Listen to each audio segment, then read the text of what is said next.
جب مر گئی اونٹنی، اللہ تبارک و تعالیٰ کی وہ اونٹنی جب مر گئی تو حضرت صالح علیہ السلام کی قوم پر رب کریم نے زلزلہ بھیجا.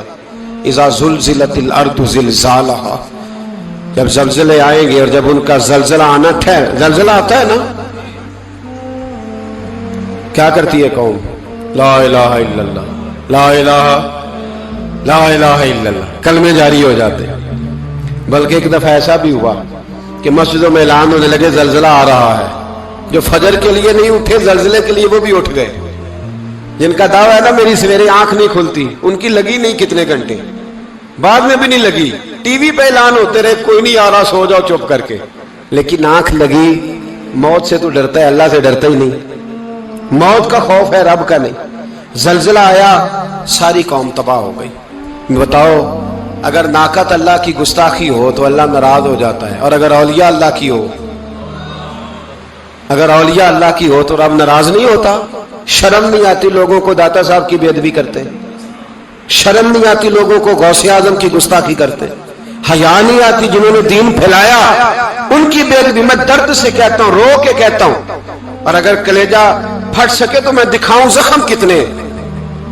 ایک حج کے موقع پر ایک بابا جی، اس سال 4,80,000 روپے کا پرائیویٹ حج تھا، اور بابا جی کی کیفیت کمزور تھی، بیچارے بیمار تھے. اس کے باوجود وہ گئے. بوڑھے آدمی، جا کے بیٹھیے، بزرگ، اور کتنی مشکل ہے وہاں منا، مزدلفہ، عرفات، طواف زیارت، کتنا مشکل کام ہے طواف زیارت کرنا، طواف وداع کرنا. کس کٹھن سے حج کیا، بڑھاپے میں پیسے بھی لگائے.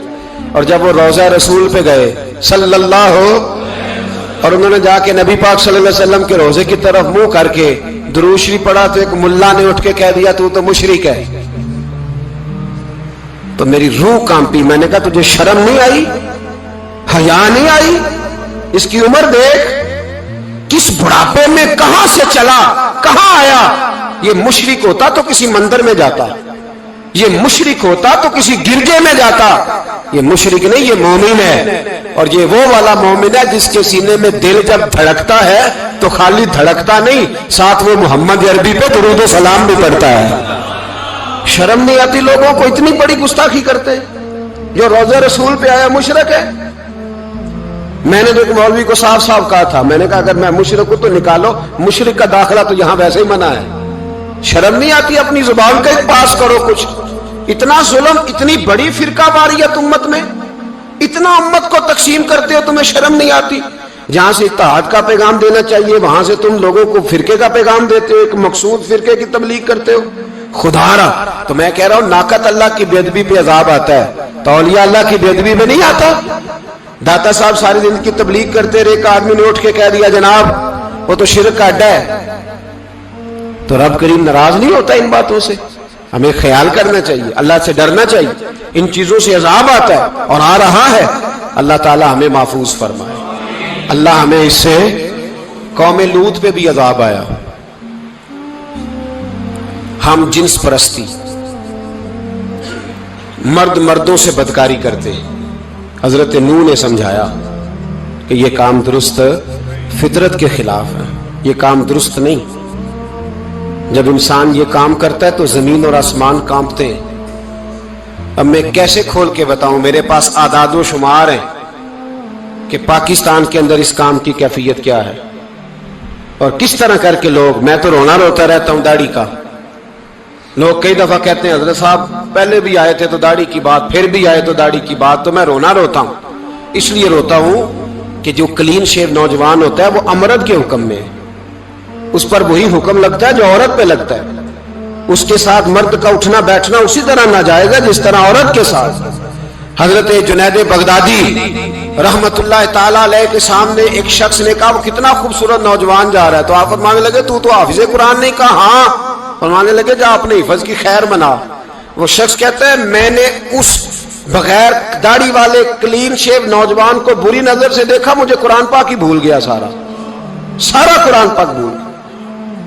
اور کتنے سال میں دعائیں کرتا رہا، بیت اللہ کے طواف کرتا رہا، میں یاد بھی کرتا تو نہیں ہوتا. کیسے؟ اب تو ہمارا نعت کہاں بیوٹی پارلر سے ہو کے آتا ہے.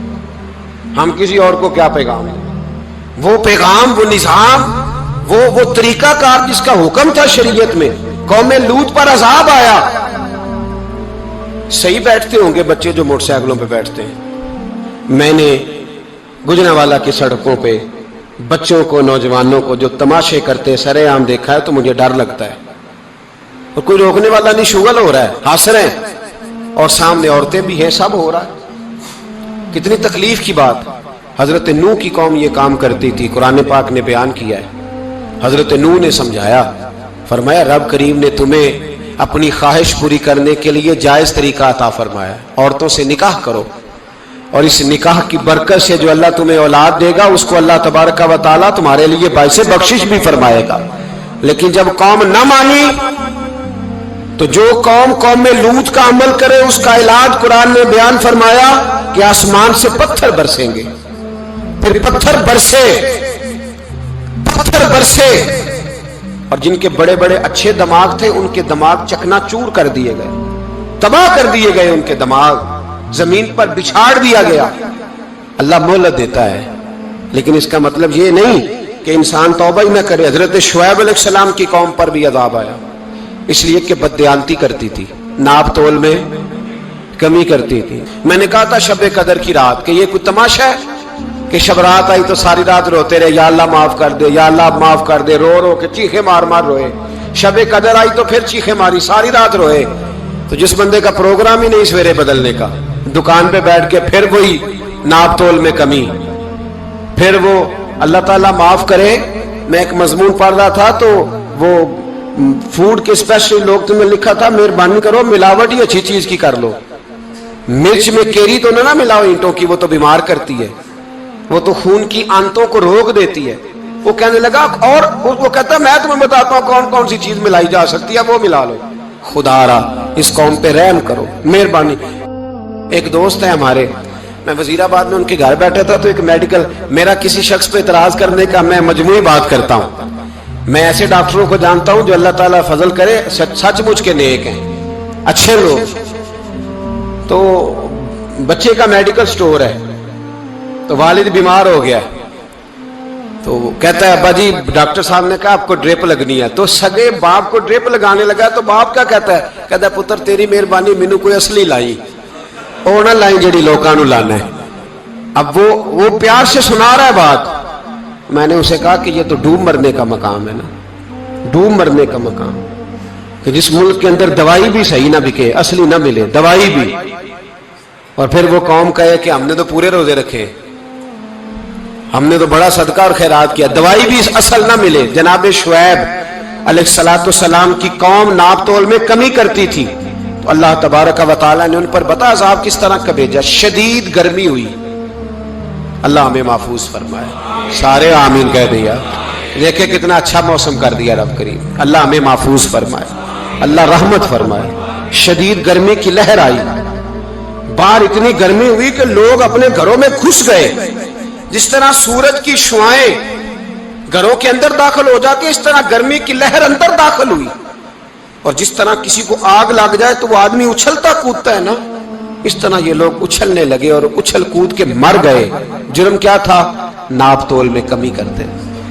حضرت داؤد کی قوم بھی تباہ ہوئی. جرم کیا تھا؟ ہفتے والے دن مچھلیاں نہیں پکڑنی تو یہ پکڑتے تھے. حکم ہے نا مسلمان کو نماز کے ٹائم کوئی اور کام نہیں کرنا, نماز پڑھنی ہے. تو میرا خیال ہے مسلمان تو فٹافٹ آ جاتے ہیں, سارے پہنچ جاتے ہیں نا مسجدوں میں. ہلکا ہلکا بول رہے ہیں آپ, کیوں نہیں پہنچتے؟ اگر حضرت سیدنا, اور پتہ انہیں سزا کیا ملی؟ اللہ نے فرمایا اس ٹائم عبادت کرنی ہے, کام نہیں کرنا, وقت نہیں ہے کام کا. انہوں نے مچھلیاں پکڑی, 12,000 لوگ تھے. پتہ ہے مالک نے سزا کیا دی؟ بندر بنا دیا. اللہ کریم قرآن مجید کا پہلا سپارہ پڑھے, فَجَعَلْنَاهَا نَكَالًا لِمَا بَيْنَ يَدَيْهَا وَمَا خَلْفَهَا. اللہ فرماتے ہیں پچھلوں کے لیے بھی عبرت بنا دیا, بعد والوں کے لیے بھی عبرت, نشان عبرت بنا دیا. بندر بن گئے, اور جو ان کے دوست جو بچ گئے تھے ان کے پیر چومتے تھے, روتے تھے. 3 دن بندر بن کے زندہ رہے. پھر اللہ نے سب کو اجتماعی موت دے دی. اگر مسلمان سے اللہ کہے کہ نماز کے ٹائم کاروبار نہیں, جمعے کے ٹائم کاروبار, تو مسلمان کہتا ہے نہیں مجھے مہلت ملی ہوئی ہے.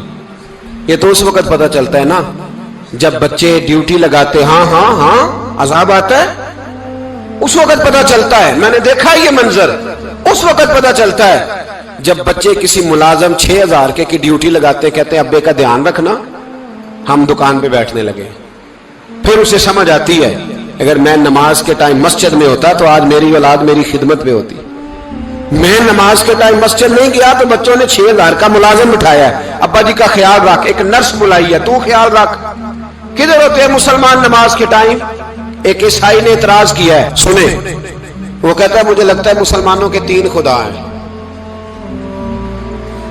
مسلمان اڑ گیا، کہنے لگا نہیں ہمارا تو ایک ہے. کہا نہیں 3 ہے. معاذ اللہ استغفر اللہ، ہمارا ایک ہے. کہنے لگا نہیں میں ثابت کرتا ہوں، ایک تمہارا خدا 5 نمازوں کا ہے، ایک رمضان کا ہے، ایک عید کا ہے. لگتا ہے معاذ اللہ عید والا زیادہ تگڑا ہے، تم زیادہ آتے ہو.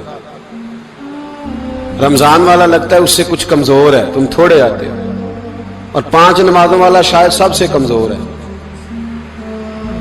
بات عقل کی ہے کہ نہیں؟ اس نے اعتراض ٹھیک کیا. تو مسلمان کو چاہیے نا خیال کرے.